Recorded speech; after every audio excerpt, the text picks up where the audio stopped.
For our webinar on building thinking classrooms. And hopefully you're all Hey, joining us welcome. this evening. Jenny, thanks so much for being here. How are you doing this evening? I'm good. How are you, Patricia? I'm awesome. I've been obviously doing a lot of summer reading with Peter's book, thinking Yes. about my own practice and what I can be changing for the upcoming school year. So a lot of Yeah. reflection, a lot of thinking about how that would look with my learners and what I might do or what I'm already doing that's working well. Yeah. So Yeah. I the think it was summer funny been that great. I know, a little shout out to my school district, Hillsborough County Public Schools in Florida, sitting at a training, getting this book from them. And I texted you, have you read this book? And you sent me a picture back. So I think that was so funny. Our brains were already there before we even thought of doing a little book review. So that's awesome. And it is good. It is reassuring to know that what you are practicing in the classroom is research based. Mm-hmm. And it seems to be in with the way students are learning today and their learning styles. And then if you aren't doing it, then you can kind of see why there's such a shift in education. And I hope we kind of cover that up for everybody tonight, for those who are popping into us live or watching this stream later. Absolutely. And definitely, everyone, if you're out there on the live stream, use the chat, ask your questions, let us know what you've tried, what you're wondering about. And we're going to go ahead and get started. We are recording, so feel free to come back and view it any time. But let's start with just kind of a quick introduction. And Jenny, you want to go ahead and get started? Sure. My name is Jennie Gyford. I am a Hillsborough County Public Schools high school math coach. And a little shout out to my Sumner Stingrays. I'm not sure if any of my math peeps are watching this because I'm in Florida. So it is currently 3 hours ahead. So it's 10 o'clock at night right now. So they're probably not watching it live. I'm sure they're probably going to watch the stream, hopefully. And I am also a professor for a couple universities where I work with incoming teachers in the credential program and work with them on how to teach math and other things that can benefit and help them grow. Thanks so much, Jenny. Yes, and my name's Patricia Dickenson. Again, I'm also in teacher education, and I've taught elementary and middle school math. And I was a coach for, just like you, Jenny, you're a math coach now, Yeah. a math coach for LA Unified, one of the biggest school districts in our country. And you can find me at Teacher Prep Tech if you're joining us on the YouTube channel. It's great to have you here as well. So let's go ahead and get started and start talking about building thinking classrooms. Let's do it. All right. So this is a cool little shout out to, I see her name on there. She built this little thing I loved because Laura Wheeler. Yes, thank you. It was so small. But when I was researching better ways to engage students, because I think that's everyone's ultimate goal as a teacher is how do I get these kids to watch me? You feel like you're doing this theater production every day, standing up in front of the classrooms and jumping around and doing all this hooping and hollering. And then you look at your audience and they're staring at their cell phones. You're like, well, that's anticlimactic. So, you want to get those kids engaged. So I started thinking about how to rework and reframe my classroom. And I found this and I thought this was awesome. And it really I like the sketchnoting part of it because it's easy to follow. It's not so much reading, So I was like, I zoned in on it. I love this. So it really talks about that flow that you want to be in. You don't want to be boring the class and you don't want frustrating the class. You want there to be this nice flow. And what I also noticed is in this book, Peter talks a lot about the flow of the classroom. And when you have good flow, then you can have good procedures. You can have good routines. You can have all that wonderful stuff. Things just work. And it is a challenge to get there sometimes. And I know the beginning of the school year is coming up. I know here in Florida, we start in August. Some places are even starting in the end of um, this month. So we have some people who might be going back to school right away. Really think about how you want your class to flow. And then once you have that, that's kind of like your middle piece, right? And then you want, well, how am I going to get there? And then how am I going to maintain it? Right? I mean, that's every teacher's thing. It's like, I love this, but like every thought that we have in teaching, I want to do this. Now, how am I going to do it? And how am I going to maintain it? So when you think of building this wonderful flow, I think a lot of it comes with building those relationships with your students too. And when the kids feel that you're there for them, they feel like you are rooting for them, you want this to be fun for them. And not saying that every day is going to be a party. That's not what we mean by fun. What we mean by fun is that the kids are engaged, they're asking questions, they're talking. That's fun. It doesn't have to be, this big, huge ordeal, because Right. that can become tiring. And then that stops being fun too. It's like having a birthday every day. The first week is awesome because you got 5 days of getting gifts. And then after that, you're like, okay, I'm done. It's something that doesn't need to come every day. But what you do need to bring every day, teachers, is your engagement. And your engagement is fun for the kids. When they're engaged, they're having fun. If you can get a teenager in high school to put down their cell phone and look at a math teacher, you won the day. That's it, right? Yeah, And I you mean, can middle school too. his process is all about getting the kids to think, to do, to engage, Yeah, right? It's that right, whole piece of engagement was so huge. And right. so, I mean, initially when I started my school year, I would always do my warm up, Yeah, and then I felt almost like a sergeant going up and down and checking, seeing who's working, who's not doing, who hasn't gotten started. And then, within the first 5-10 minutes, you've already got kids that are checked out. yeah, So even though I yeah, didn't read this book, and like all good teachers, it's like, well, I know I got to do something different, right? So I actually right. started every class period, because I was teaching 7th grade middle school, and I started every class period with a math game. So the kids would Yeah, come in and the games were already set up and they knew what to do. Of course, I had to give some directions if it was a brand new game, but it always involved dice. Kids were yep, sitting in groups, and so they were yep, talking right away. So that right. really helped me with this shift. But I like where Peter's going with, if you're going to build a thinking classroom, step one, you got to get them to think. That is so Yeah. critical. And the way you get them to think is they have to understand that you trust them and they trust you. And that's that relationship, that it's okay to think incorrectly sometimes. I may interpret a question differently than the person sitting next to me, and that's going to happen, right? So I think in this little, I don't know, what do we want to call this? Like a little book review, right? Of best teaching practices in a math classroom, whichever you want to call it. I hope that we kind of touch on that for you of, okay, all right, I'm going to listen to these ladies chat. And at the same time, I want you taking your notes and thinking of your classroom, what could you change? And it doesn't have to be everything we present to you today. You can take it in by chunks and see how you can do just one of those things. And then once that works, you try something new.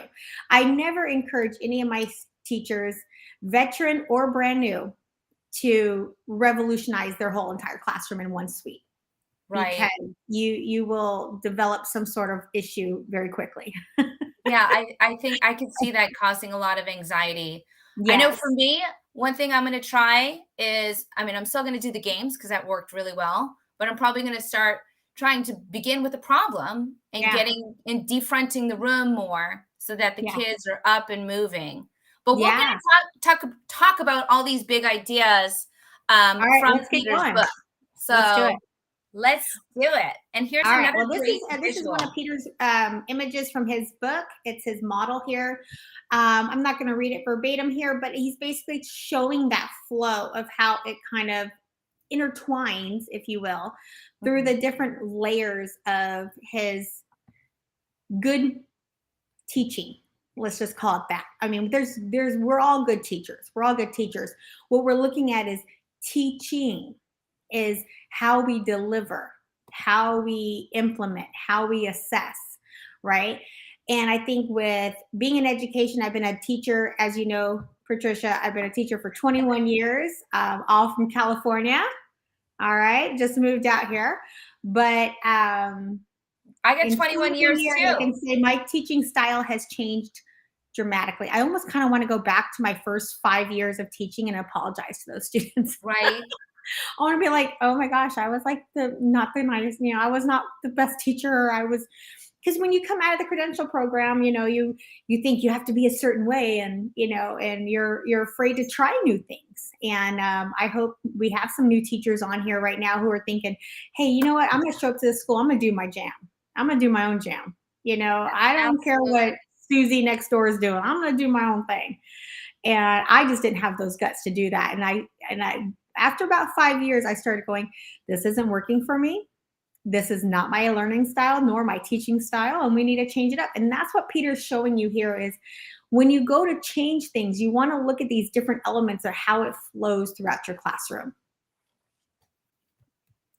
All right, so let's talk about these 9 classroom evaluations. Here's the research behind the textbook, right? Because Right. Peter just didn't pop up these ideas and say, hey, these are great thoughts.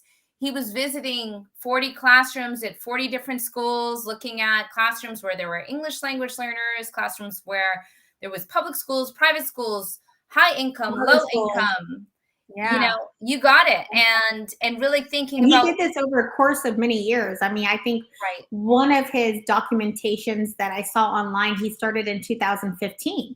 So he's been doing this for several years and accumulating this data, and elementary, middle school, high school, you name it, like you said. And when he would walk into a classroom, he would look at these 9 things in the classroom. He wanted to see evidence of this being done. Are you going to see all of this at once? Maybe, maybe. Some of these can, be permanent fixtures, and some of these are fluid. Okay. But we're going to go through each of these 9. Now, he has 14 principles. Am I right, Patricia? It was 14, right? Okay. So he's got those 14 principles, which Patricia and I can totally go into further detail on, but our little YouTube live here is not for that. We don't want to keep you on for all hours of the night. But what we did do is zone in on the things he looked for. And so Exactly. as coaches, Patricia and I will walk into classrooms and we want to see if any of these are being implemented. Okay. I mean, you're talking rock star teachers. Whoa, you're super cool if you have all 9. Absolutely. Okay. And so But even if you're observing too, a classroom as a student teacher, think about these 9 practices and what you're seeing, because what Peter found was that in every class, regardless of where the school was and what the student population, students were not thinking. You take a yeah, 60-minute block period, and 20% of those students were thinking for 8 to 12 minutes. yeah, And that the remaining 80% of the students spent 0 minutes thinking. So really, he's delivering these strategies and these practices to get students thinking and really breaking through that institutional norm of teacher-directed student passivity classroom with math, because we know we're right. still struggling with high failure rates. We're still struggling with low self-efficacy and massive amounts of students' disengagement with math. And I know as Yeah, teachers of math, we're passionate about it, but we need to take a right. look at what we're doing and what we're not doing and how to make that shift. And I think that shift comes from breaking from what we were taught. Hmm. We as teachers often teach how we were taught. Well, times are different, my friends. Okay, when I went to high school, I didn't have a cell phone. I had a pager and a calling card.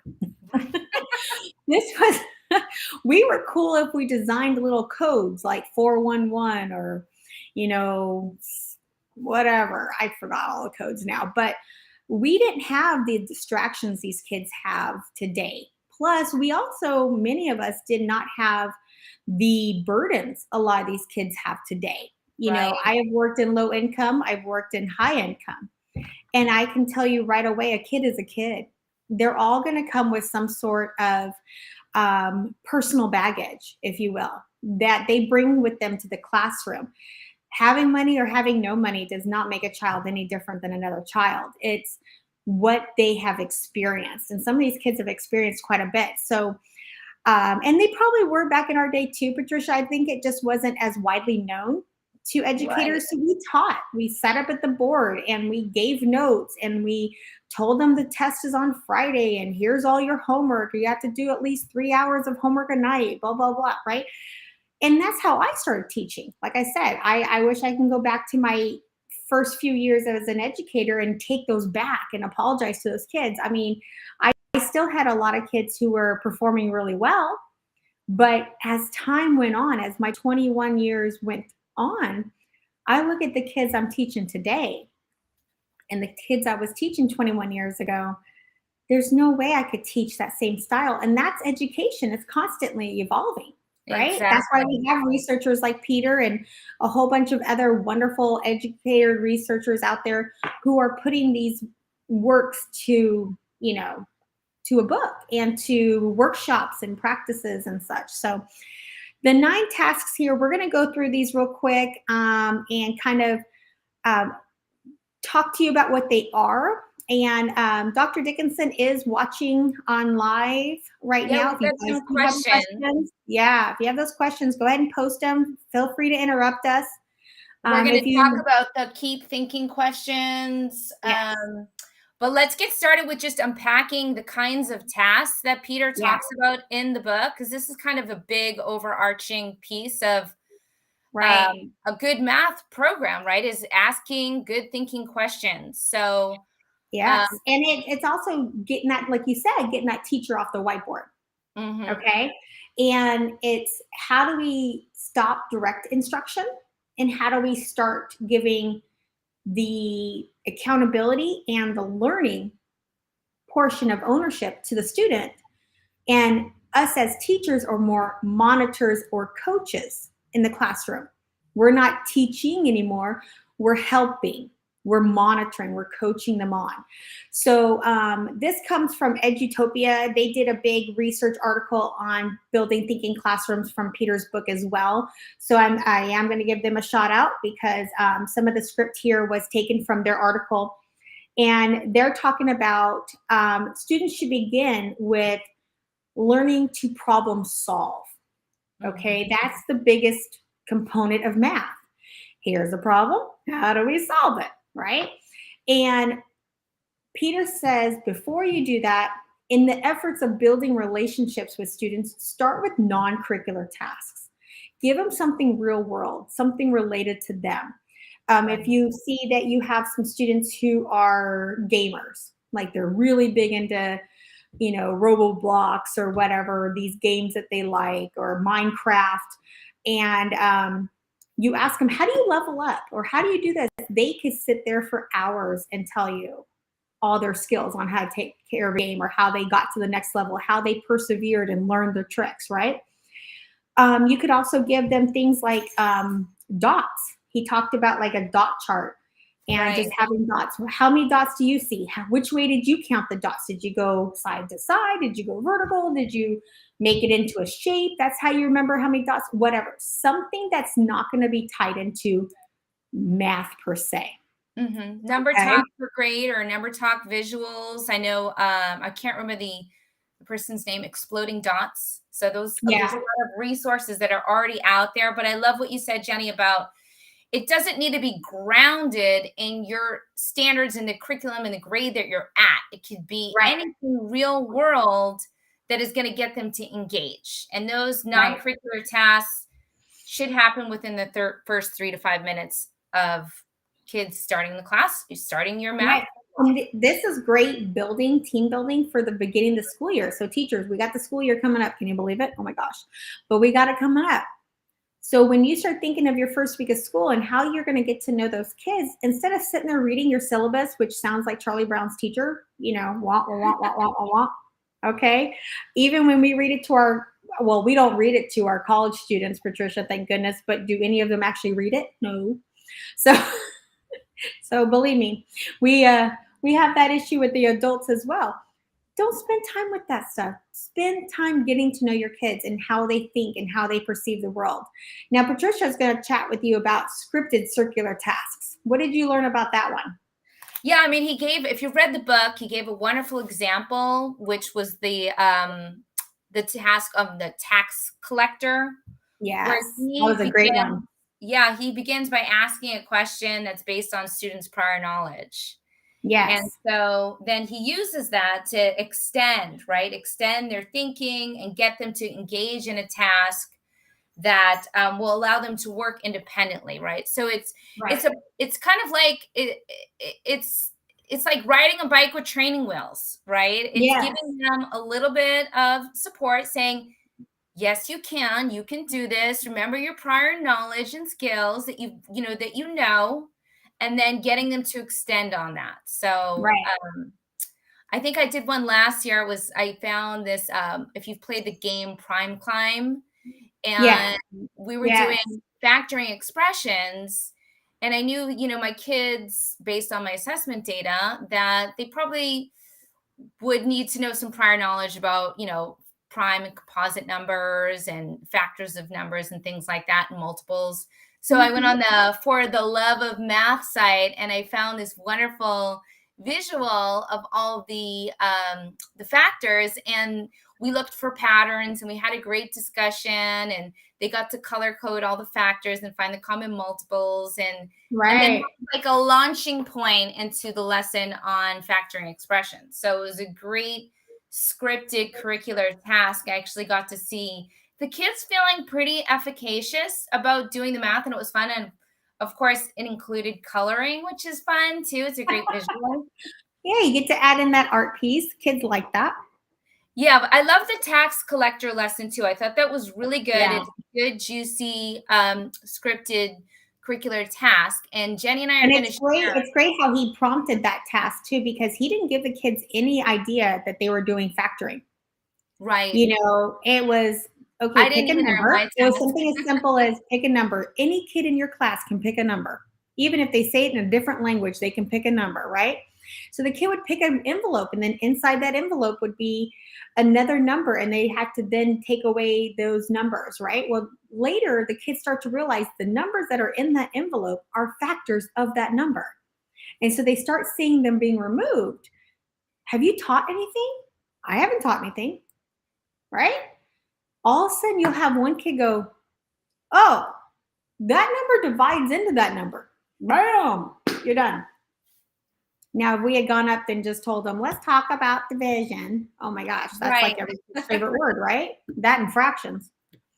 Oh, So let's that not brings go me there. to, right. And so that brings me to the curricular tasks. Now, one thing Peter did mention in his book that I felt I'm going to change in my classroom is he doesn't refer to things as assignments. Mhm. He feels that the word assignments has a connotation with grading. Here's an assignment. Oh, therefore I'm going to get a grade for it. Right. Well, and I think teachers do too, Patricia. I think teachers feel like if I give an assignment, I have to reward it with some sort of points or grade. And then the teacher winds up grading, and I used to be guilty of this, about 1,000 some papers a week, right? I mean, the grading becomes insane. So when you switch it to something like tasks or activity, it has a different feeling to the kids. Like, hey guys, all right, or I have this game. Let's play a game. Okay. Kids don't expect to get graded for a game. Kids don't expect to always get graded for an activity. But when they hear assignment, their mindset goes, oh, here's something I have to do so I can get some points and call it a Right. day. Right? And And I you wind think up losing 60% of your class because they just go into that rut of here we go again. But if you can take these activities that you used in similar representations for the non-curricular, for your scripted, now take your curriculum, now take your standard material and make it a thinking task. Mhm. And we'll kind of talk about that. But he wants the kids to switch from I'm not getting graded for this, I'm learning from this. I'm learning to think from this, because when they start thinking, less questions come to us Right. of how to do it. They start asking different questions. And so let's move on to that. Yeah, no, that's great. I was just when you were talking, I was thinking out. I think maybe Desmos would be a good example Oh yeah. of a With scripted GeoBra. Yeah, GeoBra too. yeah, Yeah. those are just phenomenal, and the students love them. But typically, their structure is some prior knowledge based on, the particular skill that you want them to move towards, and it activates that. And then the students are more likely to to be okay with failure, right? Like Yeah. if they make a mistake, they're not just like, I'm done, I give up. As if you were giving a regular word problem per se. And I used to always get teachers asking me, how do I teach word problem? You don't. You just get them, you have to get them to think, right? Yeah. And so that's another way. If you haven't checked out GeoGebra or Desmos, you can see the magic there about how those types of tasks really move students, Yeah. to get them to think. And a lot of those programs have already built-in lessons that are free for teachers. Just jump on their site and grab some lessons already done. So let's talk about the how and way those teachers should give those tasks. We're not calling them assignments, but how should we give those? When is appropriate, and how do we deliver all that information? So one thing he mentioned was, as much as possible, tasks should be given verbally. He talked about pulling the kids out of their seats up to the front of the whiteboard, and they would stand around him in a crescent shape, and he would talk to the kids. Just talk, like, let's shoot some ideas out. How do you guys think about this? What do you see? What do you see? What do you see? And then he started to realize that kids were even grabbing markers and demonstrating their thinking right there on the whiteboard in front of all their peers. Do you think that kid would have walked up normally and done that? Probably not. Not many kids go, can I write on your whiteboard right now? Unless they're really in the moment, right? But he noticed that when kids are up and out of their desks, they're not on their phones. Mm-hmm. And if they are, it's very short and sweet, right?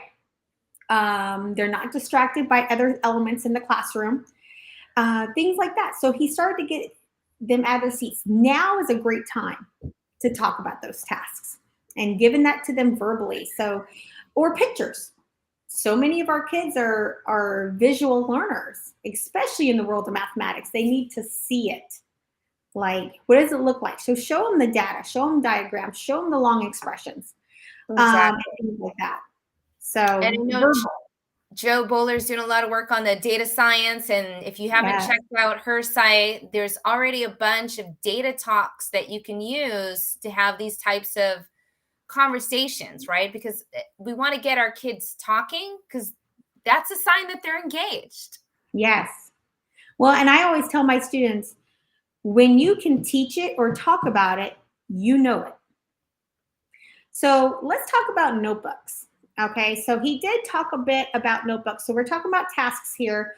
I know a lot of us teachers would use the students' I'm so notebooks guilty of this. to do tasks in, right?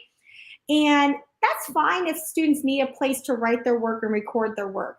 But he noticed that a lot of classrooms he walked into were typical classrooms of the, I want to say 80s, 90s, okay, maybe even earlier in that, of the classrooms in rows, everybody's facing the front, the teacher's writing the notes, the kids are copying the notes. Maybe the kid understands what the notes are, maybe they don't. But they're writing it down. And he said this is a mindless activity that has no data. Nothing comes from just writing these notebooks down. And I am 100%, Patricia, guilty of this. Me Now, too. I stopped doing it. Yeah, right? I stopped doing it because I was frustrating myself trying to make notes memorable for kids. And I was trying different ways of presenting the notes and all this sort of stuff. But I would go up to a student and say, they would call me over. I don't know how to do this. Well, it's in your notes. Let's find it in your notes. Right. Oh, I wasn't here that day. Or I didn't write it down. Or I lost my notebook. And so as we evolve as educators, we try to find better ways of doing things. So I actually presented a couple of years ago at a Q conference, the one in Palm Springs, where I demonstrated to a room full of educators how to use interactive notebooks, but digitally. When I was able to go digital, now I had the benefit of a classroom in California where we were one-to-one iPads and tablets, depending on which we had access to that day. Um, and I realized, you know what, the kids need to take ownership of these notebooks. And so I started to do them digitally, where I was asking them to challenge their own thinking, reflect on what they learned that day. Instead of me telling them, here's the vocab, here's an example, here's this. Now I'm going to say I was guilty of this last year just because I moved to a different state and I was trying to fill in a spot. These poor kids had no instruction for several months because of the teacher shortage, as we all know. Right. And I was kind of thrown into a situation of, I got to get these kids to understand this quickly. And I went to my old school route, and I was like, okay, panic mode set in, right? I can't ask a bunch of kids to challenge their thinking when it's December and they just met me. It's, You were trying to fill in the gaps. I we were got you. filling in the gaps. Yeah, I was just trying to like, oh my gosh, you guys have been missing 4 months of education, right? So with last year aside, I went digital with my notebooks. And what I would ask them to do is we would do a lesson. And I'm really big on math stations, which Patricia and I have done a YouTube video on that. Check it out. Where we talked about, I'll give a little shout out to our other PD. Where we talked about math stations and how to differentiate, but I won't talk about that today. But in my math stations, they would all work. And then before they left, they had to give me some sort of reflection, challenge their thinking. What did you learn? I would also ask them to go home and research images or YouTube videos or any videos from anywhere, because, they're all over the place now. That was an example of what we learned that day or what they worked on that day. And then they got a chance to publish their own notebook, and having it be live, they could make it fluid. They can go take things out and they didn't have to worry about it messing things up. And I wasn't dealing with the lost notebook anymore. I wasn't dealing with the sticky notebook, which I'm not real sure why some of them ever stuck together. I didn't find out. The pages were stuck. I just let it go.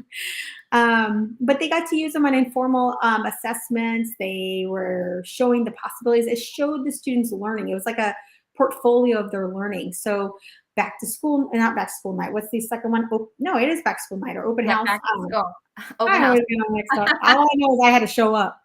I'd have their notebooks out. And I'm like, look at your child's learning. Here's the beginning of the school year. And one notebook of 100 pages in paper form held me the whole year, right? Well, these kids were putting out notebooks on, we had the computers now, right? So they can see the digital computers. We're talking like 200 pages, 200 slides. Wow. Of filled out material that these kids would go back and do. And then I even had them record themselves teaching their own lesson.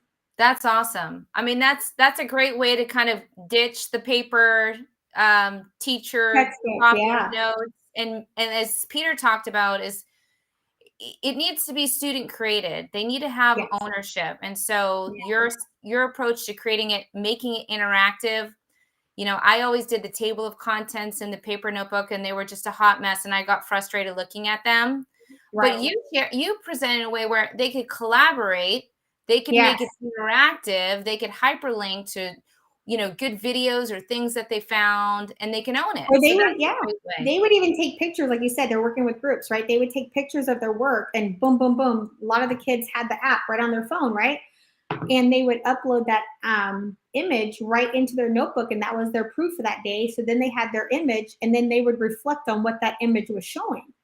And things like that, they, if it was on paper, they'd have to print it and then tape it in there, and it was a big mess. And so he talks about that too. It's a waste of class time. It is, and it's a waste of teacher time. Mm-hmm. I'm all about making things easier for the teacher, but also efficient. We don't want to be easy for the teacher, but the children are suffering. That's not okay. But here's an example of one of my students' notes. This was their reflection.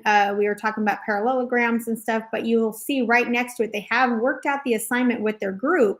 And then they went through and reflected, this particular student reflected on each question that they had to complete.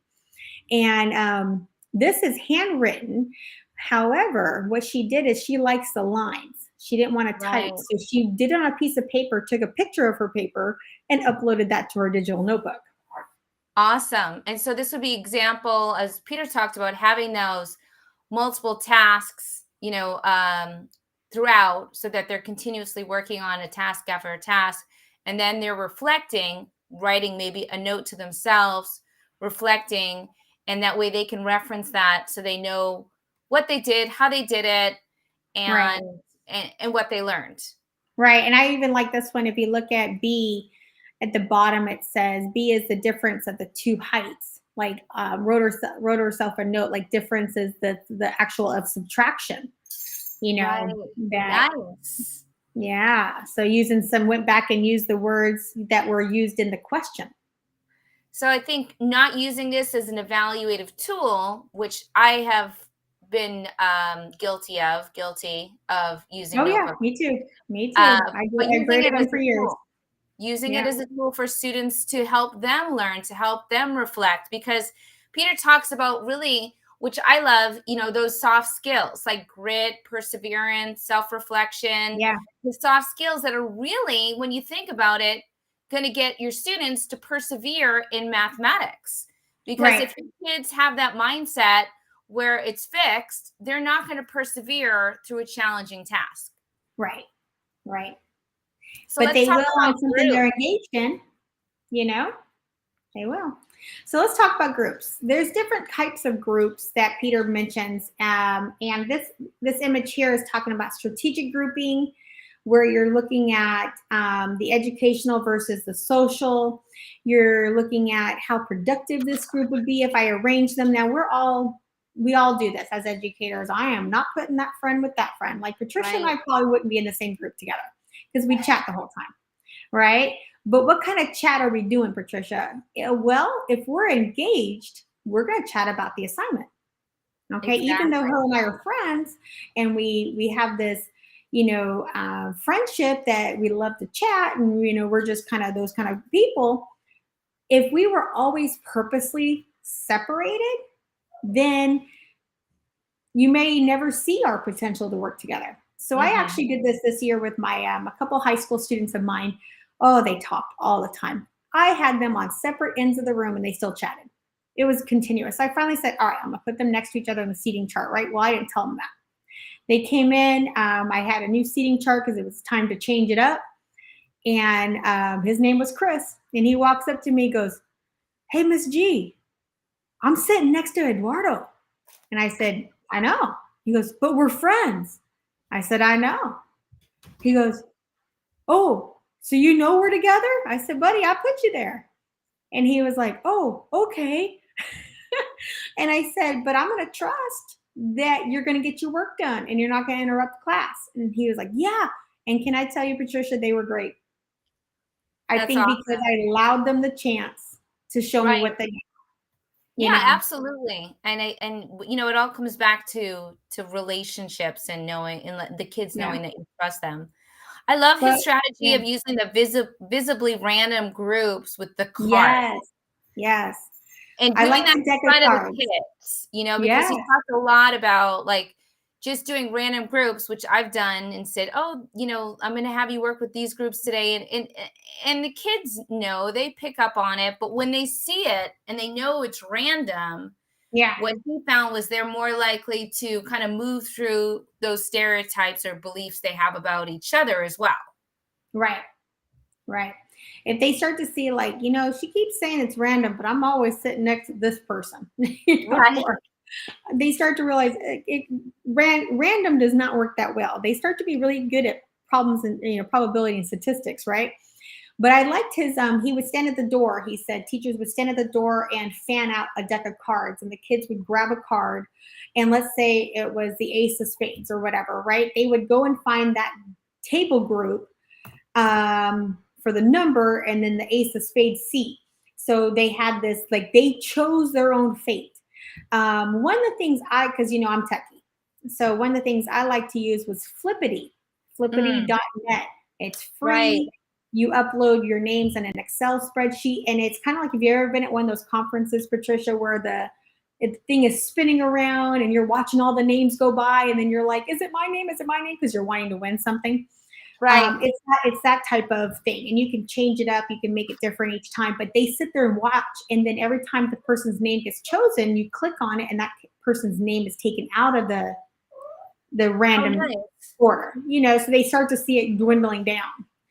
And he also mentioned that even kids who were coming to class tardy for whatever reason, they could still have a chance to pick their group, because you still had cards available for them. So obviously there's seats still available, but you weren't just saying like, oh, you're late, go sit at that desk.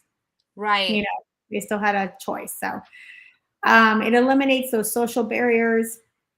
Like you mentioned, they stop kind of stereotyping themselves and, Mhm. oh, I'm with the smart group, or I'm with this kid, Right, which things like leads to disengagement. that. Right. Right. And it also breaks down those seating charts. Like, I'm not always at this seat. Now, in my classroom, in my former classrooms, I stopped doing seating charts because I started to have them work in groups every period. Right. So they just walked in and put their backpacks down along the side of the room and went to the group that they were assigned. Yeah, So I was there was so stoked to much read that movement. 3 was the magic number. I was like, "All right, at least I got something right last year because I always grouped them in 3." So, I think Right. some things are just intuitive. Very good. Yeah, exactly.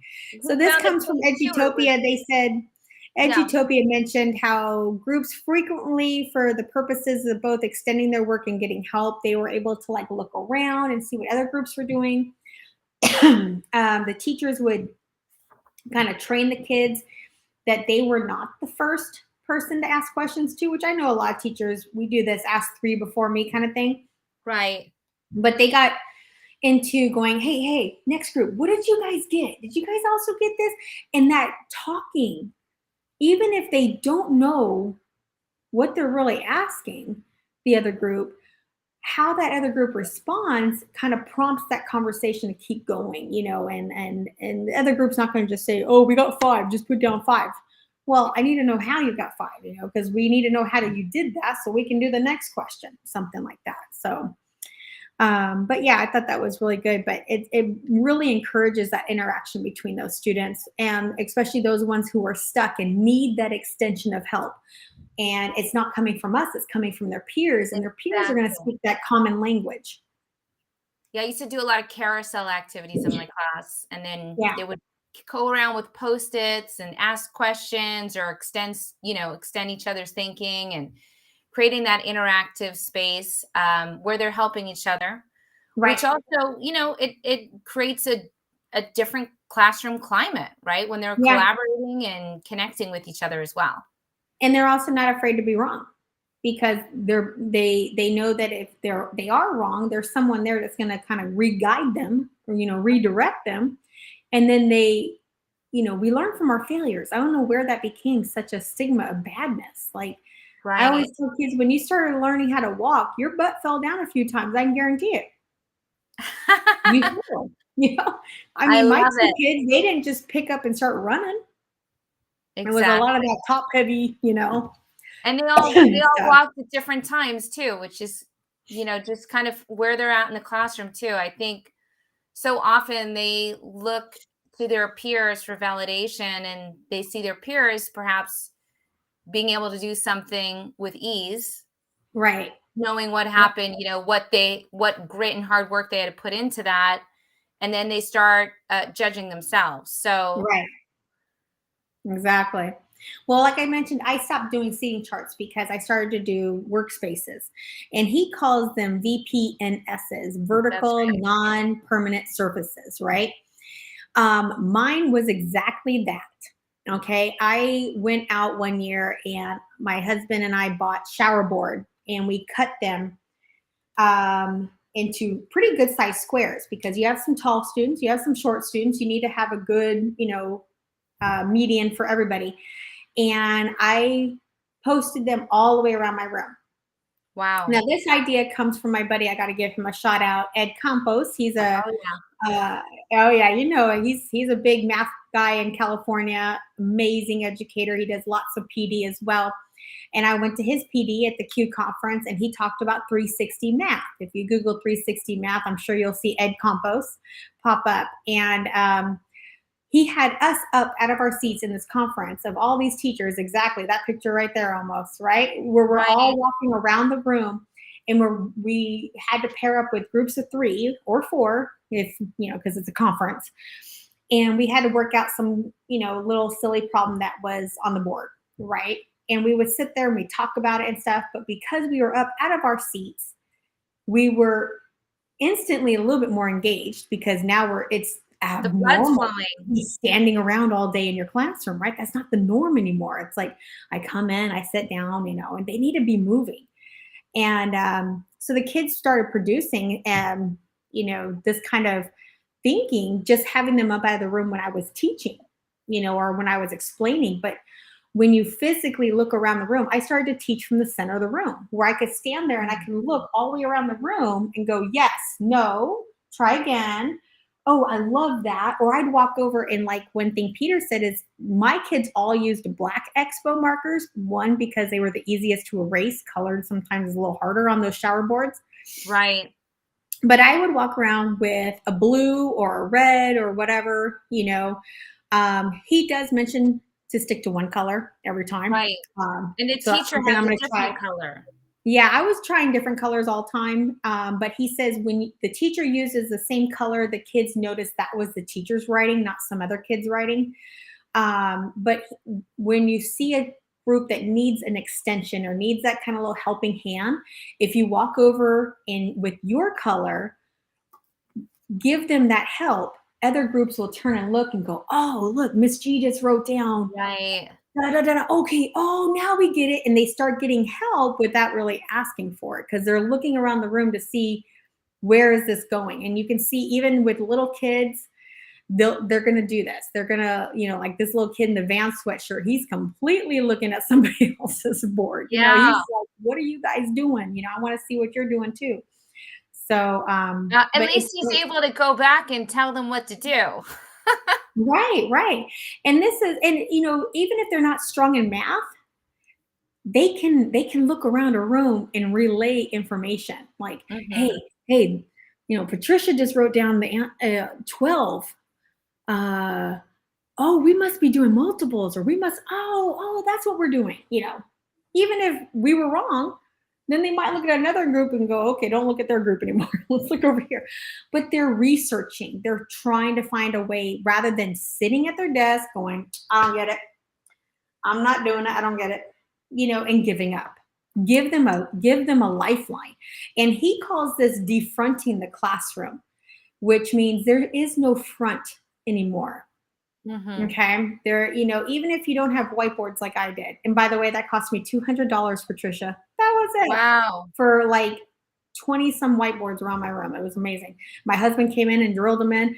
And when I left California, the wonderful teacher who got my classroom was very happy. So, because I was like, am I taking these down? They're like, leave them up. Let the next teacher use them. I was like, all right, sounds good. And if you don't have the ability to do that, then what that last image you were showing, they had like those big notebook papers and things like that. Right, the whiteboard, Yeah, white book. a white book. Yeah, Yeah. But even and if they that, just take butcher paper and put it up and things like that. But these are great. And then he also mentioned to always or have, windows, they talked about using the window. yeah, or, you know, some kind of, I used to use the black expo marker on our desks, because a lot of Right, our desks nowadays have like a gloss finish to them. Like if they're really shiny, always check it out first before you do it. But you can have them right on the desk, but just don't have them sitting in the chairs so much. You know, try to get them out of those seats, because once that butt hits the chair for some reason, the brain stops working. right. There's like a brain butt thing. Now, this is my The classroom. brain There's butt. my whiteboards. And now they're sitting in chairs. Go figure. But I'll tell you why in a second here. But you'll see all their work around the rooms there. What they were doing was they had to work on these laptops. So I didn't want them standing holding a laptop and trying to work on it, because that's too much. So on this particular one, I said, all right, you guys can sit. But they had to show their work up on the whiteboards. So you'll see there even on my table, I'm like, all right, table 3, this is what you guys are working on here. This is part of my math stations that we talked about in our last PD. And they would read the instructions, which is in the center bucket there. They would go together, but you see it's one laptop for 2 kids. They all had to still collaborate, but they had to get up and show their learning up on the board. And so Awesome. So yeah, two birds with one stone. And I think he also talked about, if there are working groups of 3, you just give one marker so that they have right. to collaborate and share and talk. And then if you notice someone's not participating, you just can give that person the marker to encourage them to engage with the task as well.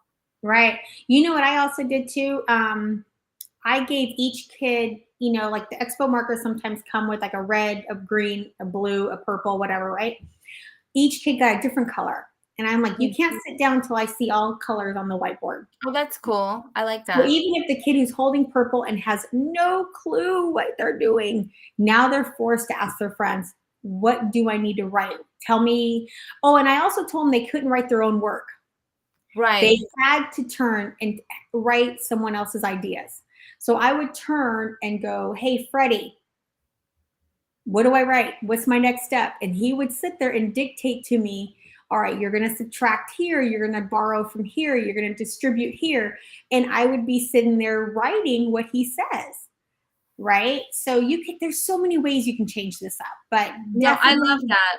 Because I find that when I gave them all whiteboards and all markers, one person, just like he was doing the math, and the other ones were coloring on their whiteboards or drawing pictures on their whiteboards. I'm like, wait, this isn't what we're supposed to be doing.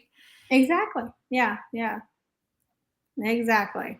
So let's talk about questions. I found this quote really interesting about the number of questions a teacher asks, between 200 and 400 questions a day. That's just amazing. They say that teachers make more split decisions than a neurosurgeon. What? Yeah. So lots of studies have come out that teachers, we are making more on-the-spot decisions, instant decisions, or answers to questions at a faster rate as well than a neurosurgeon does during brain surgery. Wow. And that's because we have been programmed to answer every question. That's right. And Peter says, don't do that. So let's talk about the kinds of questions. Let's talk about that. So we have proximity questions, stop thinking questions, and keep thinking questions. Well, I think we can all guess which one's the winner, right? Well, they are exactly what they say right there in that little script I gave you. So let's talk about each one individually. Great. And I think Lou had a question about if you can give an example, Jennie, of a keep thinking question. Ooh. All right, I will. All right, let's go ahead and hit the next slide for me, and we'll go to proximity. So I would say when I taught elementary, this was my death of me, because those little cute hands go raising up in the air, and they, Miss, can you help me? And they're so cute, and they do the little cute eyes and everything, and you're just so excited they raise their hand and ask you anything. We answer them right away. Why? Because we're in proximity of them. We are walking around the room. We're looking for understanding. We're also monitoring behavior, because especially with your littles, you have somebody who's going to be off task. Even with high schoolers, you still do. And they need those redirections, right? Well, that hand goes up because you're standing right there, or they'll tug on your shirt, or they'll tap you on the leg, which was my ultimate pet peeve. And am I doing this right? Or how am I doing? And they would ask you for the sake of getting an answer. Right. And they want your attention. Just like my bunny, he was nudging at my foot, so I picked him up. He was in my proximity. Right? You're like, hey, where'd you go? All right, let's try the next one there. So what could we do differently? So I try to give you a little bit example here. Instead of proximity, You could walk over if they are pointing at something and going, am I doing this right? And you go, isn't that interesting? Can you find something else that would also get you that answer? Or can you show me how you did that? Can you write down your steps? Is that answer always going to be true? Is there a chance in math that that answer could be something different? Could it have multiple answers? Right. And sometimes, what do you think it is? Is this right? I don't know. What do you think? Is it? And just walk away. Just walk away. So answer their question with a question. There you and go. walk away. Get And some leave deep them thinking. kind of stunned. And they're going to think, oh, she's so mean. She won't answer my question. No, I'm not mean, honey. I'm trying to prepare you for life. And in life, you're not going to walk up to your boss every 5 minutes and going, am I doing this right? Am I doing this right? Am I doing this right? You are going to have to stop, look at what you're doing, and run through the possibilities that it could be wrong.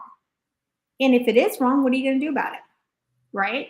We can't always go to our authority figures of some sort and ask those questions. In the real world, we have to learn to think on our own. And that's what Peter's trying to get is these kids to think.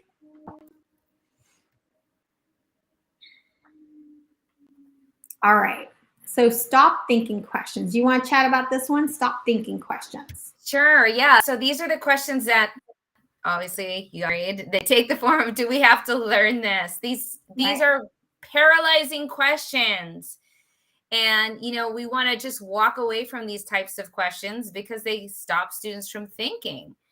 And we want to break that habit. I think these are kind of like habitual questions that students have learned to get that response from teachers that we typically don't want to respond to.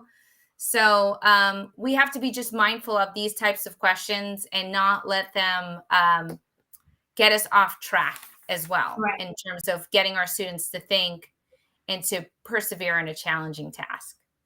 And I think these are the ones where the kids realize it got hard and now they want to give up. They want to take the easy road.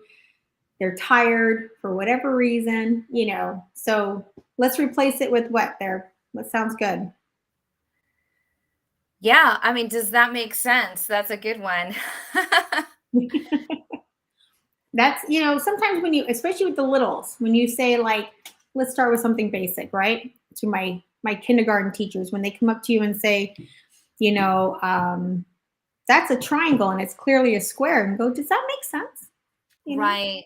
There you go. That's a good example. Are you sure? Are you sure? Can you prove it? Yeah. How do you know? It? Right. And then with your high school students, I always use the bet thing. You want to bet $100? Oh, there you go. Oh, I'm like, would you bet $100 on your answer? Hands down right now. Let's do it. And they're like, well, I don't have the money. That's okay. I'll bill your parents. What do you got? And it's just kind of joking with them, and letting them know like, hey, would you put everything on the line for that answer? And if there's any doubt in you right now, let's look at it until you are 100% confident. That's the answer. There you go. And let's talk about those keep thinking questions. I mean, these are pretty much those questions that keep students thinking, right? Right. So this is going to our question, the question we got online, right? Yeah. Do you want to provide an example? Let's say I'm working on factoring equations and I'm struggling. I don't know how to do it. Doesn't make sense. Well, I would ask them, one thing about factoring is being also able to use a manipulative of some sort. So if they are taught the thinking process first, okay, so when we talk about getting kids to think and we're giving them that thinking task, and then now we're involved in like the lesson and the curriculum, right?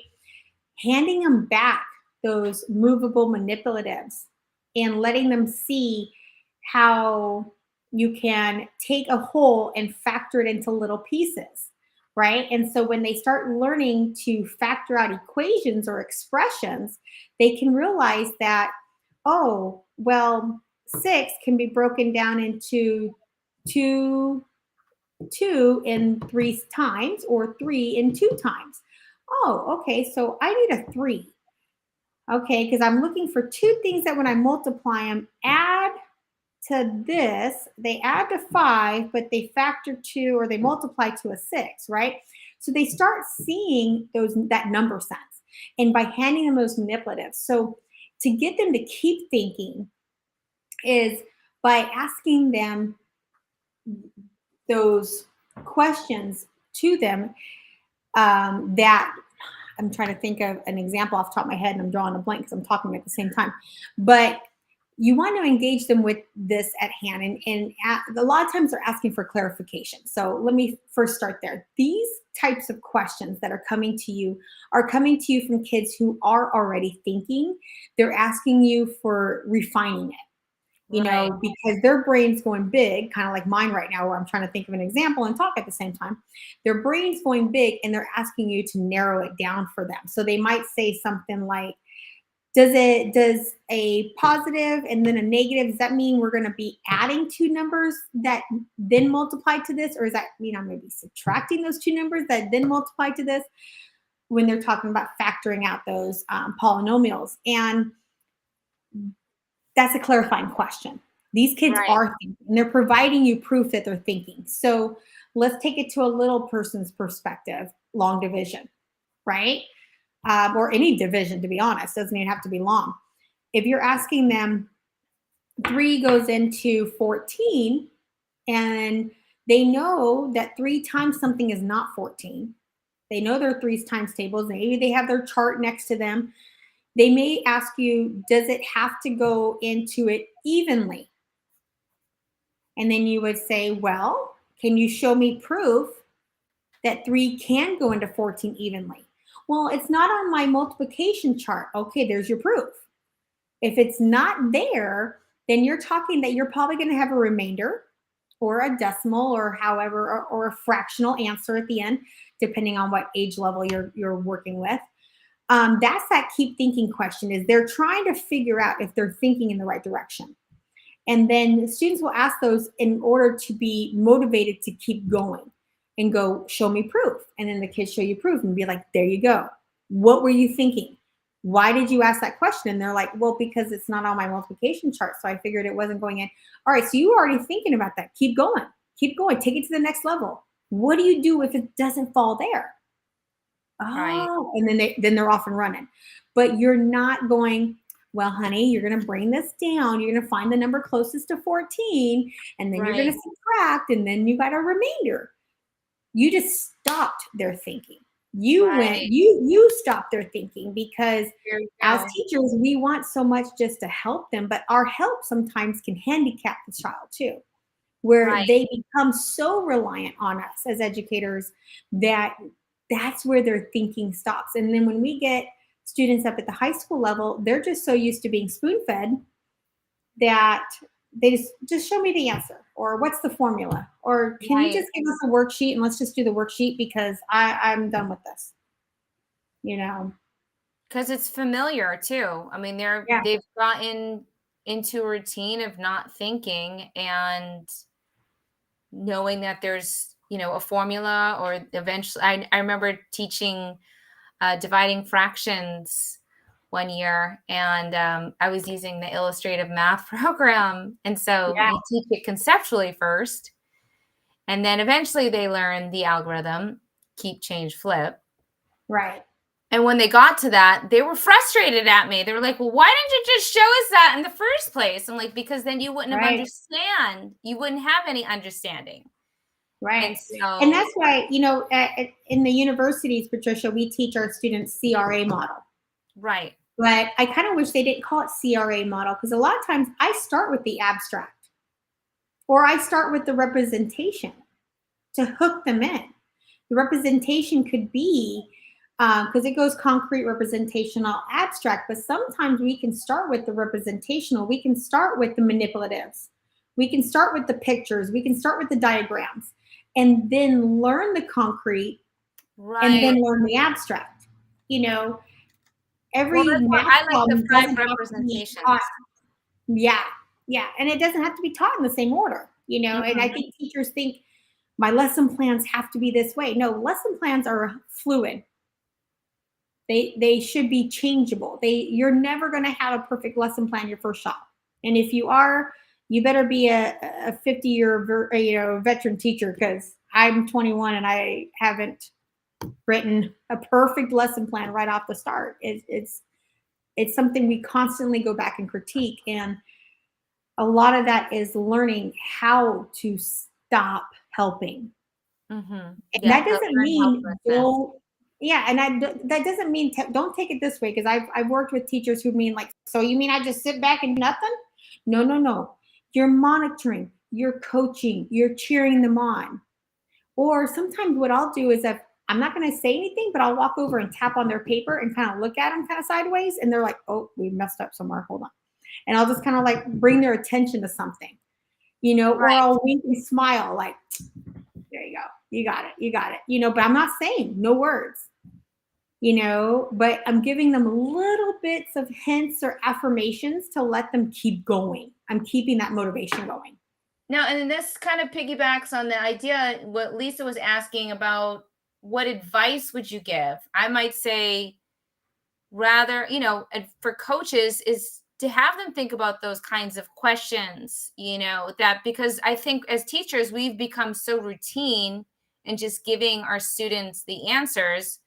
But perhaps when they're planning a task, select your task, think about the different ways students can solve the task. I always go, when I select a task, I work through the task and I solve the task in different ways.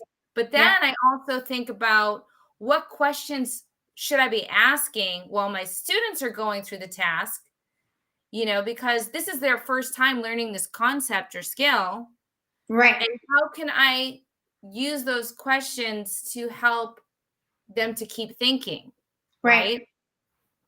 And I think you're right, is it comes down to your planning. It comes down to your prep.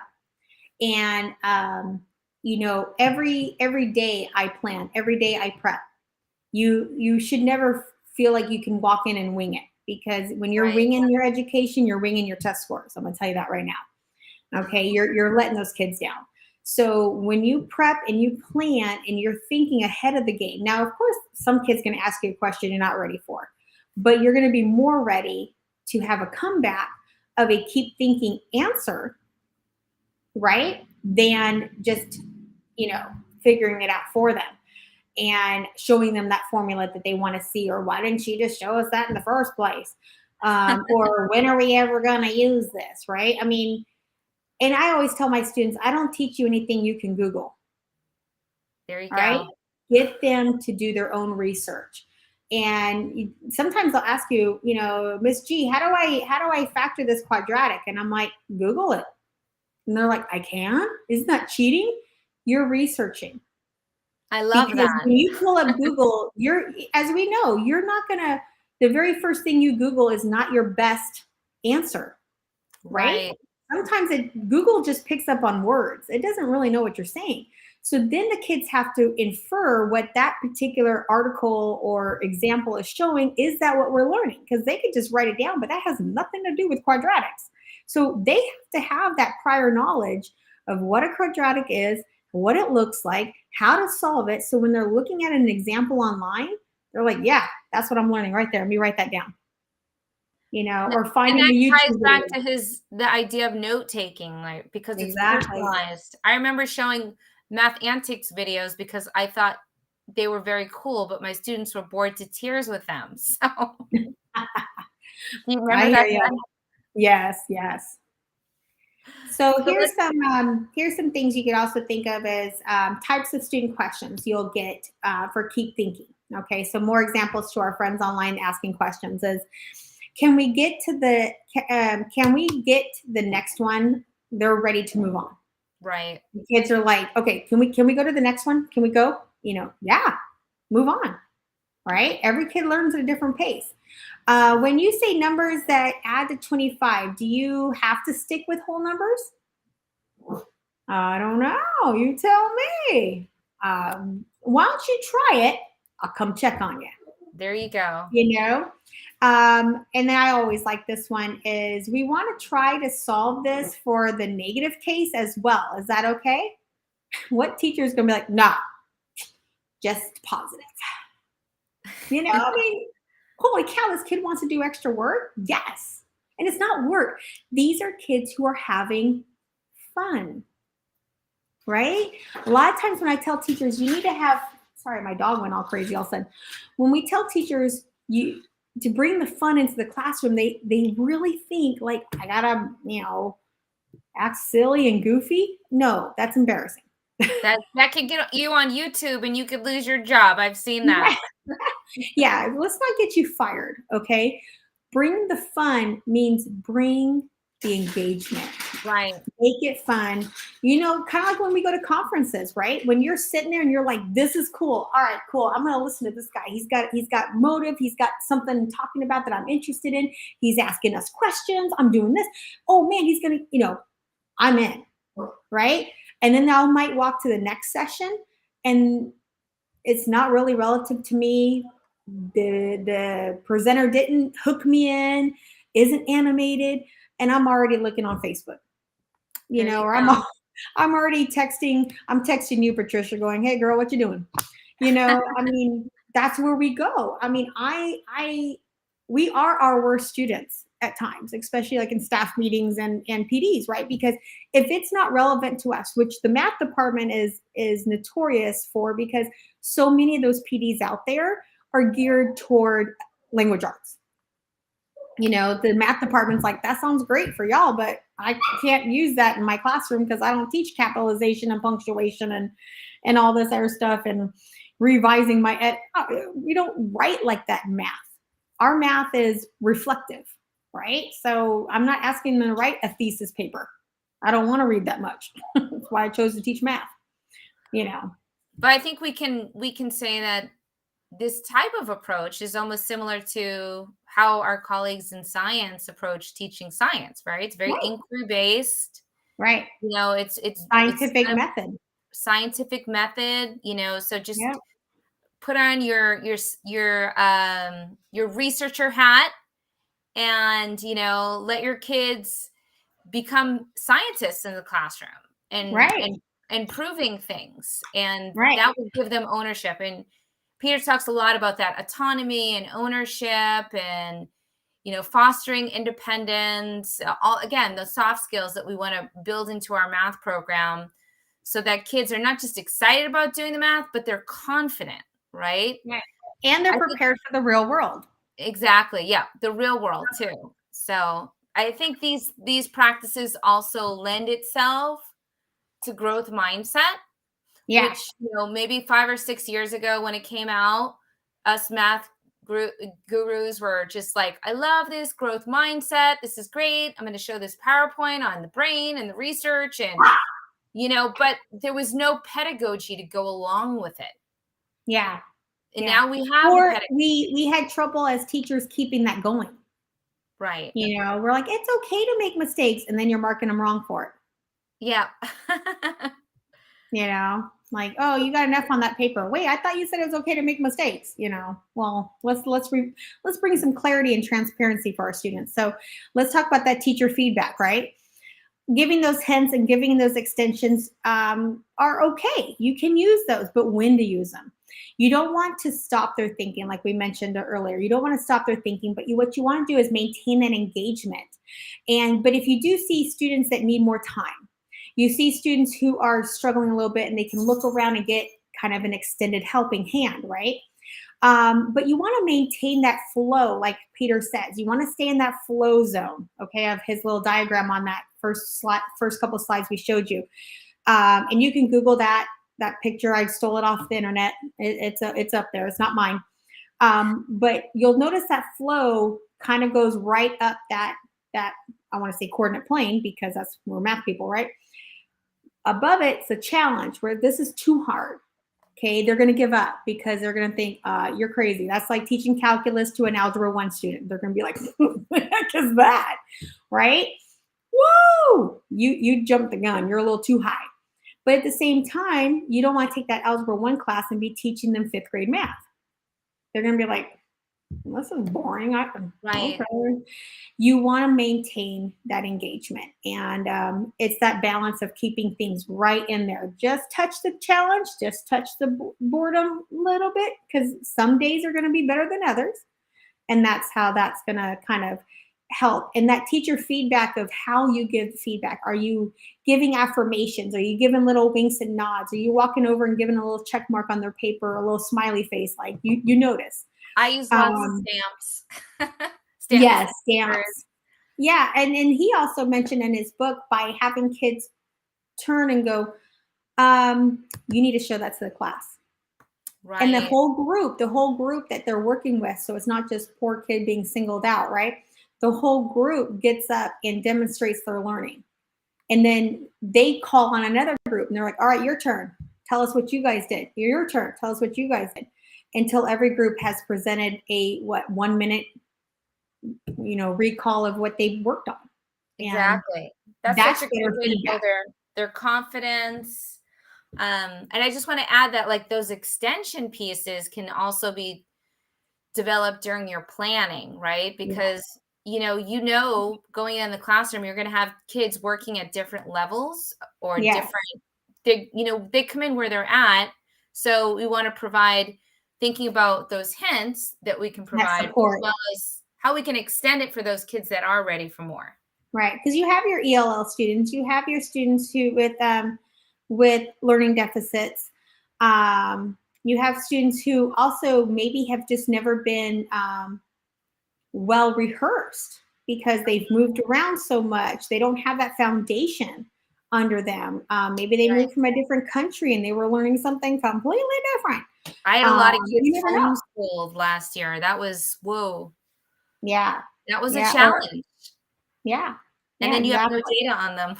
Or But maybe they were misplaced. Maybe they were misplaced. You're teaching an honors class and this kid should not be in honors. And hey, like it or not, the kids in your class, you got to work with them. You can't just forget the right. kid because they were misplaced. You can't just say, well, that's not my problem. That's the counselor's problem. Well, that kid still needs a teacher, so there you go. So that brings us to leveling your classroom, right? Because we were talking about that piece of differentiated instruction and supporting Yep. kids where they're at. Right. Jennie, I know you've done a lot of work with math workshops, which is a great way to level instruction, to get students to work in both homogeneous and heterogeneous groups so Yes. that you can support them where they're at. Right. So when California, I had 300 students. And how am I going to differentiate for 300 students? That's insane, right? I mean, it just was crazy. So I started to look at differentiation, and that's kind of what led me to my math stations. Is I could put kids at stations that worked on the area that they needed. Now, this is all data-driven lessons. So this is Right. not I'm just pulling out the next page in the curriculum guide. No, I have pre-assessed. I have done data on these kids. I've realized where their deficits are, or what their weaks and straightnesses are, right? We should say. And I've placed them accordingly into groups. Now, normally I would do random for thinking tasks, 100%, because every kid can contribute to a thinking task. But when you're talking about differentiation, the kid sitting next to them has a different strength and weakness than they do. Absolutely. So I always felt putting them in homogeneous groups by level kind of helped me as a teacher. I could work with 5 kids who all needed the same help with the same skill. And I Right. could zero in on those 5 while the other students are working on tasks with their peers and doing those thinking tasks. And then I would pull some aside. And the next day would alternate and I'd grab another group. So it wasn't like I was always working with just one group. So I started to realize that differentiation can be broken up into different things, right? And that's what led me to that. So yeah, the content, the process, the product, and the effect. Awesome. Thomas Lynn's work. Yeah. I think that was the only way to save my sanity, to be honest. Yeah, I didn't know what else Right. to do. And then I also started to restructure, since I'm doing all this data, I then restructured how I assess them. And Peter talks about this too. What is the difference between formative and summative? And I always tell my my students and even my adult students that formative is information or data to inform the teacher how the class is doing while you're in a unit or while you're in a topic, whatever you want to call. Like, let's say you're Right. working on fractions with unlike denominators. Okay, I'm not going to just say fractions because fractions is a big plethora of different substandards, right? But if we're looking and we're going to zero in on one standard, this mini topic, if you want to call it, for the next 2 weeks, we're working on fractions with unlike denominator. And I give them a quiz or I give them an exit ticket or I'm doing a checking for understanding some other way. Like I'm walking by and I'm asking this, they're showing work, what have you. Okay. Whatever gives you the data you need to know if you're ready to move on is formative. All right. Like, okay, they're getting this. Let's take them up a notch. Let's level them up. In my class, I use a lot of game words or like sports words because that's kind of my background as I played sports my whole life. I'm like, all right, let's go. We're going to game day now. Game day was summative day. Bring your game. This is game day. We're going to level up. You got show me what you got. We've been working on this. We've been practicing for this game. Here's the big game. We're down to the getting the trophy. You know, this is the win all be all, right? So Peter writes here that a formative assessment should be the focus primarily on informing students about where they are. Now that's something I'm going to tell you a lot of teachers need more work on. Right. Is involving the children in their own data. Absolutely. And I'm guilty of it too, is print out those data sheets. Why should it be a secret? You know, kids start to see themselves as I'm an A student, I'm a B student, I'm a C student, right? And so forth. Why? Why am I a C student? Well, because they don't where you're performing. This is your weakness. Here's your strength. Well, performance is typically a one and done, and they move on. So there's no growth, you know. And I mean, when I was teaching first grade, we would track our fluency each week, so they would see their growth, and it was so empowering for these little kids to see how they were improving because they were putting in, you know, we were doing, you know, daily skill checks so they could master all their facts, right? Because that's the first grade standard. We had to do it every day, and they had to see their own growth to actually believe that they were capable of doing it. Yeah. And I think when they take ownership and they learn that I'm not competing with the kid next to me, I'm competing with myself. Yes. You know, this is individualized growth. Who cares if they got to level 24 faster than me?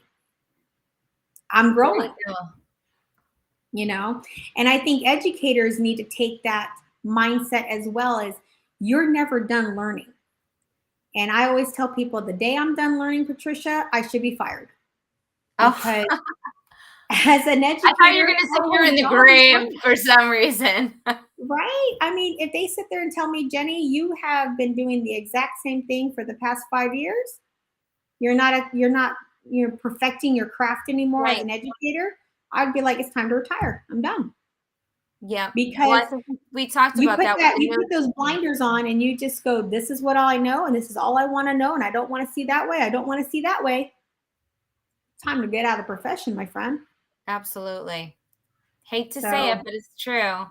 Yeah. So let's talk about summative assessments. And I always tell my students summative assessments should help us sum up our learning, right? It's the summary at the end. Yeah.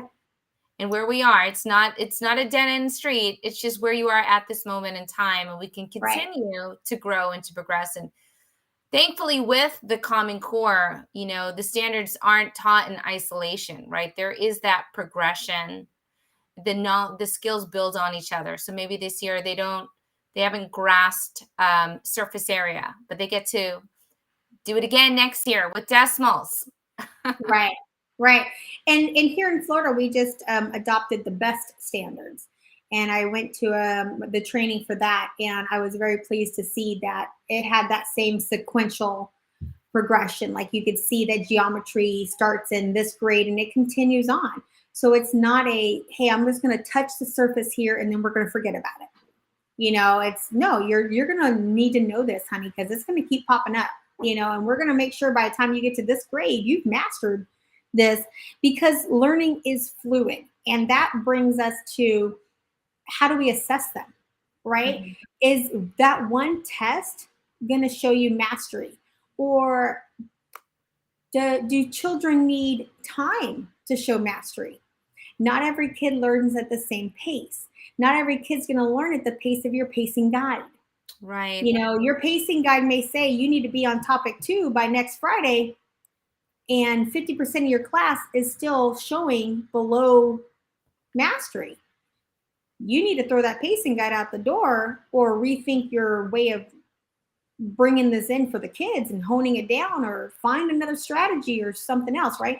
That formative assessment is what's guiding your lessons, right? So when you get to the summative, you can almost predict how the kids are going to do. Absolutely. And when you are grading and assessing and giving scores to how they're performing, that should be a good indicator of how they're going to perform on the end of the course exams or the state exams, right? So if you have an A student, they should be performing at proficient or above, right? But when you have a student who has an A and they're bottoming out on those performance exams, then that tells you that, one, either your grading scale is wrong, or your Right. teaching practices was not challenging enough to the rigor of that test. And so these formative and summative assessments really need to be your data that you look at and that you continue to allow students to be fluid with. So in my classroom, let's say we take a summative test. I get this kickback all the time. Well, what if they, fail? And then let them do it again. Give them a week, let them revisit the material, let them sit down with you, go over the ones that you got wrong with them, let them talk it out with you, and let them try it again. Learning is progressional. I'm going to tell you right now, as a student, I did not really care much for math. And in fact, I struggled in it. I got good grades, but I had to work my patootie off for it. Right. And I was always the kid who was in my teacher's tutoring sessions or walking up to them going, "Can you show me another example? I still don't get this." But there was concepts that I didn't learn until I got to college. Hmm. And I had a professor show me something. I'm like, "Oh my word, are you kidding me? That now makes sense." Does that mean I shouldn't be a math teacher right now? I shouldn't be coaching math? Right? Think about that. Like, if we judge kids on the scores that they receive in their younger years of learning as a predicament of what kind of adult they're going to be or what kind of Right. profession they should have, learning is continual. And there's things, I'll go to conferences and they'll show me something with a manipulative, and I'm like, holy cow, I would have never thought of that. Yeah. We don't have all the answers, and so we can't expect these kids to have all the answers. Let them try again. And if you want to make a different test, then make a different test, whatever, that's on you. Well, and I think the But whole idea of just being okay with failure, right, and yeah, persevering, so right. But that's if you tell them that growth mindset, it's okay to make mistakes, but you're marking them wrong. You won't let them fix it. right. It's okay to be wrong, and as long as you learn from it. Well, if they can't demonstrate that learning to you, you killed their growth mindset. Right. And maybe, like you said, just give them another way. Like, I loved your example earlier where they were creating their own videos. I mean, that's Yeah, such a great way to give them an alternative way to show what they know. right. I even had them for one particular assessment, just to piggyback on what you said, I use Flipgrid. Well, Nice. Flipgrid has an AR adaptability. The year it came out with the augmented reality, right? So I had students record themselves on Flipgrid. I attached the AR QR code to it, right? So the kids walked around with their cell phones with their earbuds in, okay, because they already got them, might Yes. as well use them. And the kids who didn't, I would let them play theirs out loud or whatever. They would walk around and scan the QR code, and it would be one of their peers in the room going, "All right, guys, here's your problem. What is the error?" Wow. So That's they higher had to level look thinking. at that student's work and find out where they purposely made an error. And that was their error analysis. That was the assessment. Or they would go, okay, here's the problem. The answer is 25. Prove it. Wow. And that was when they scan the QR code, the video pops up automatically, right? So you're watching the student teach the video. And so as you're holding your phone, you're like, okay, and but they can do it individually. If you want it to be a true summative, if you want it to be a formative, maybe let them group together. And if they can, it's harder when you have the answer. A lot of teachers don't think that, but I even did that as a final exam one year. Sure. Our big end of the year final exams. The kid goes like, it always took about 5-6 minutes to the first hand went up and went, the answers are on here. I'm like, tell me how I got it. Wow. I've never tried that. And they're like, oh, because when kids get an answer, they think it's correct. They're like, I'm done. No, it's wrong. I always love I put it in the calculator. That's what the calculator says. I'm like, honey, the calculator is only as smart as the person using it. It's going to tell you what you put in. If you put it in incorrectly, it's going to give you an incorrect answer. So giving them the answer or leaving out a step and having them go and fill in the step that you missed, makes them really learn to analyze the work. And a kid can't cheat on that. There you go. I love that. Can't look at the person next to them and go, cool, it's 25. Yep. So great example. Yeah. So let's talk about report cards and reporting out. You did share that wonderful example of how kids were going around and sharing their group findings and how they solve the problem, just validating their work and what they're doing. But I think this is really going to transition education to really start looking at moving more toward a standards-based grading system. Mm-hmm. And a true standards-based grading system. And there's so many research articles and books out there. I'm not going to do a standards-based grading PD real quick here on you, but you have done it before. I changed my thinking that you are truly assessing their academic growth. That's it. That's what a grade should be. It should not be how much extra credit they did. It shouldn't be if that's a kid that you love with a dear heart, because grading should not be biased. All right. I've had some kids who drove me up a wall behavior-wise, but mastered every test.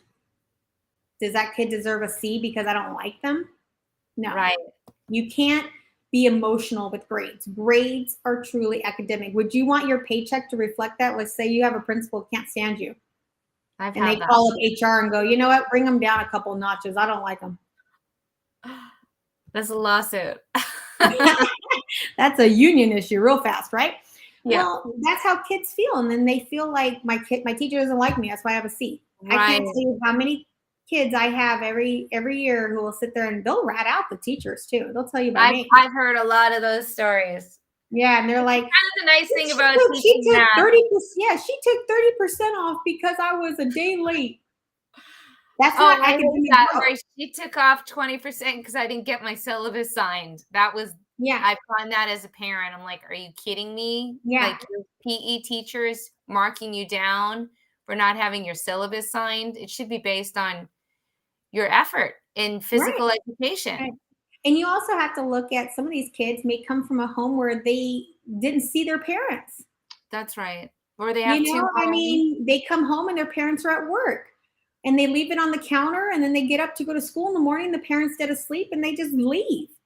Now, that kid's grade is affected because their parents work at nights and don't have the ability, or we have our foster youth and a lot of foster parents don't want us do that kind of stuff. Or they have ADD and they forgot to turn it in. Yeah. You have to bring empathy. And then it got washed in their jeans. Can I tell you how many times that happened to me? Yeah. Can I tell you how many times I would leave things on the counter and my mom would throw it in the trash? I was like, I'd go tell my teacher, can I have another permission slip to the field trip? My mom threw it in the trash. So let's talk about revolutionizing our classrooms. Let's talk about that change, Patricia. How are we going to do this? What is it going to look like in the real world? I mean, we're almost we are an hour and a half in here. Let's give some listeners some chance to understand that we need this change in our classrooms, and we need it for the better because we have a new generation of learners. And I don't know about you, but when I retire, I want the person who's making my paychecks to my retirement fund to know the difference between a decimal and where it should be placed. There you So go. I want the right paycheck. So how are we going to do that? What's our change? Man, I think as teachers, we just got to be comfortable with taking risks and be comfortable with the uncomfortable and Yeah. trust. And I think a big piece is trust. I think we sometimes come in the classroom and have our own assumptions about the students and what they're capable of. And what I've read in terms of the research is that is actually the best predictor of student outcomes is our Yeah. beliefs in them. So Hmm. I think we need to also recognize that I mean, I believe in many ways that as humans even animals, we discriminate, right? We make assumptions, Hmm. we Yep. we judge, and so just check yourself too, and and just be aware of that, like have that not just be something that's like an unconscious bias. Right. Be I was just going to say that. Yep. Yeah, be willing to just kind of to realize that and And be willing to see your own faults and be exactly. okay with that and learn. Like I reflect back on those early years and I'm like, oh man, I just didn't know better. I really didn't, but I've learned and I've grown from there. And I think another great way to make that change is listen to your students. Let your Yeah, students have a voice. Let them tell you how they like to learn. Let them tell you what they feel is important and what's not important.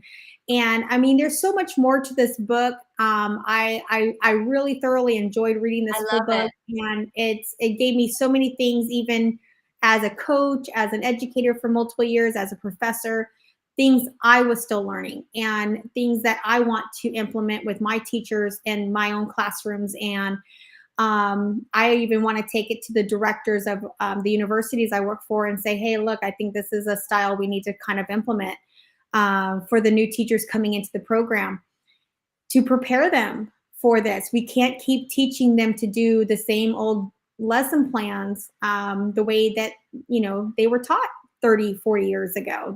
It's not going to fly anymore. The times have changed and we need to change with them. And I've always said if kids aren't learning with the way we teach, then we need to teach to the way they learn. There you And the go. only way you're going to know how to do that is by asking the kids. And they'll I tell love you, from that. kindergarten to seniors, they will tell you straight up, I don't like taking notes. Why? I find it boring. All right, scrap it. Let's go.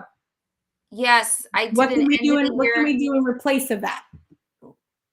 exactly, and I did an end of the year reflection with my kids, like, asking them Every what they year. like, and I was like, Yep. "Dang, I shoulda asked this I should have given this throughout, you know, throughout every quarter almost." So it's Yeah.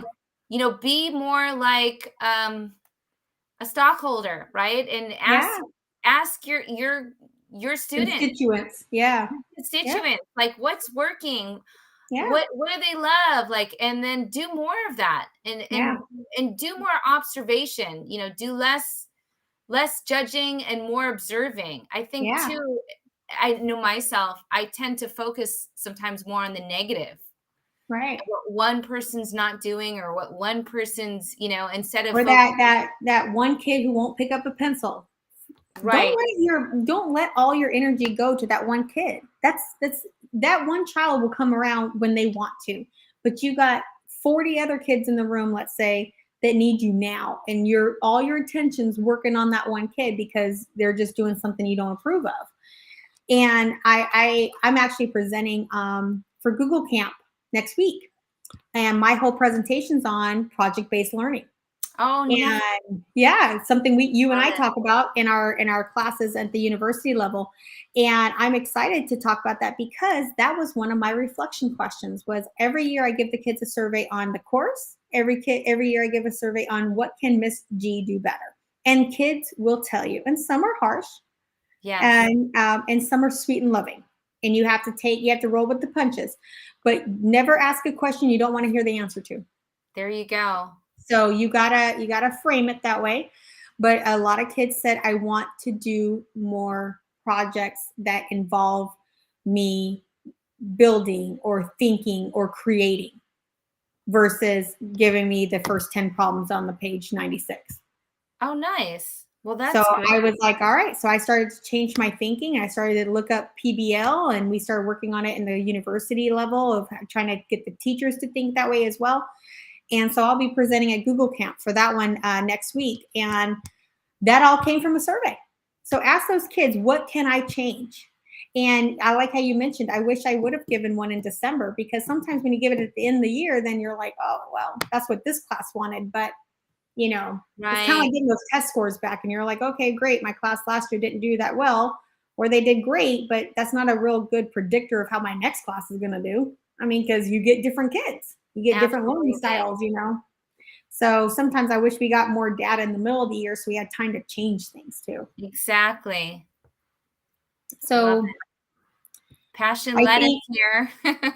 I think that is 100%. If you are in this profession and you love this profession, it's because you have a passion for working with these kids and serving these kids and seeing them learn and grow. And it all comes down to passion. When people ask me all the time, like, oh my gosh, how do you teach math in high school? Aren't they this? Aren't they that? I'm like, I love it. You know, I and they love look you. at me like, you're crazy. I'm not invited to many dinner parties anymore, but There you go. they're like, that lady's weird. Don't invite her to Crazy, the party. Talk about math. She gonna make us do math problems. Don't invite her. right? I know every time I go out to dinner with friends, they all hand me the check. Oh, I know, and they expect you to do it in your head too. You're like, what's the tip? Like you're a human calculator. So So we didn't get to talk about this, but kind of the big ideas is always begin, just to highlight, if you do one thing next year, it's always begin your instruction with a problem. Again, that first 3 to 5 minutes, that's how you get your audience. And this is a great example, but there's many more of these kinds of problems. Here's another example. They're thinking problems that get our kids to think. They can be visual. They can yep. be, us drawing on the board as we talk about the problem. They can be concrete manipulatives. They can be, just engaging or even student created. So if you want to check out some more math tasks, here is a link to my webpage. You just want to look at the Google Sheet. There's assessment tools. There's virtual manipulatives. I've categorized all of these math tools that I've acquired or, found throughout the years. And you want to go down on the Google Sheet to math tasks. You're going to find all of those math tasks like Enrich and illustrative math, and so many more. Tons of Yeah. YouTube videos. You have some amazing stuff on there. I'd also recommend, if you don't find what you want there, because she's got so much that you just can't filter through it all, because they're all so wonderful. But you also have Robert Kaplinski, Dan Yeah. Meyer, 3X Math, whole bunch out there that are just phenomenal and free, because we're all about the Exactly. free. San Francisco Unified School District has their math curriculum online They too. do. You can That's a see good their one. math tasks, which are phenomenal, and they're arranged by grade level span. And check out her YouTube video link, because that's where all of Patricia's YouTube videos are. You'll find our other video on there as well. Yes, the And math maybe some more workshop. coming up here soon. More to come, more to come. And we'd love to join you, and we'd love to meet with you all virtually or book a session with us. We could talk more about any of either thinking tasks or problem solving or Yeah, get math a groupie of workshops. peeps together and we can Zoom talk with you and kind of answer personalized questions as well. And join our Facebook group. It is Facebook Math Connects. And we'd love to see you there. So thanks so much for joining us this evening. And thanks for asking your great questions too. All Have a great right. night. Have a great night, guys.